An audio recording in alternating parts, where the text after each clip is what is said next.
कृष्ण की नगरी, एक ऐसी नगरी जो समुद्र पर बसी और एक दिन लहरों में समा गई। मथुरा पर बार बार हमले हो रहे थे। रात के अंधेरे में श्री कृष्ण ने निर्णय लिया, अब यहां रुकना विनाश को बुलाना है। उन्होंने यदुवंश के लोगों को साथ लिया और समुद्र के किनारे पहुंचे। शांत लहरों के सामने खड़े होकर उन्होंने समुद्र देव से स्थान मांगा। जैसे ही अनुमति मिली, दिव्य शिल्पी विश्वकर्मा को बुलाया गया और देखते ही देखते समुद्र के भीतर एक नई नगरी उठने लगी। कुछ ही समय में द्वारका तैयार थी।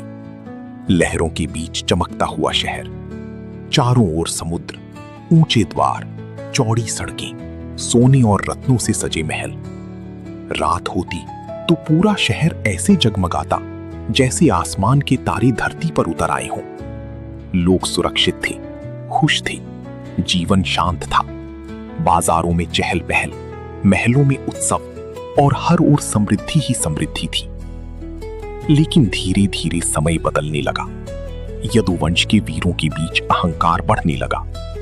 एक दिन छोटी सी बात ने भयानक रूप ले लिया।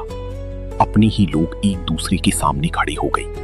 तलवारें उठी और वही नगरी जो कभी हंसी से गूंजती थी, चीखों से भर गई। देखते ही देखते पूरा यदुवंश आपसी युद्ध में खत्म हो गया। श्री कृष्ण सब देख रहे थे, शांत, मौन। फिर एक दिन वे सब कुछ छोड़कर जंगल की ओर चले गए। एक पेड़ के नीचे बैठकर वे ध्यान में लीन हो गए।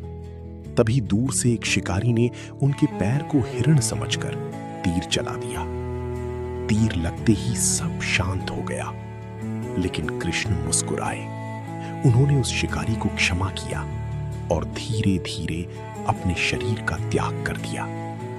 उनके जाने के बाद द्वारका में सब बदल गया। उनकी 16,108 रानियां जो अलग अलग महलों में रहती थीं, शोक में डूब गईं। कुछ रानियों ने महलों में ही रहकर अंतिम समय बिताया, जबकि कुछ को अर्जुन अपने साथ सुरक्षित स्थान पर ले गए। लेकिन रास्ते में भी कई कठिनाइयां आईं और बहुत सी रानियां बिछड़ गईं। उधर समुद्र की लहरें तेज होने लगीं। पहले किनारे टूटे, फिर रास्ते गायब हुए, फिर महल डगमगाने लगे। लोग भागने लगे। जो बच सकी वे दूर निकल गए और जो पीछे रह गए वे लहरों में समा गए। धीरे धीरे पूरी द्वारका, उसकी गलियां, उसकी महल, उसका वैभव, सब कुछ समुद्र के नीचे चला गया।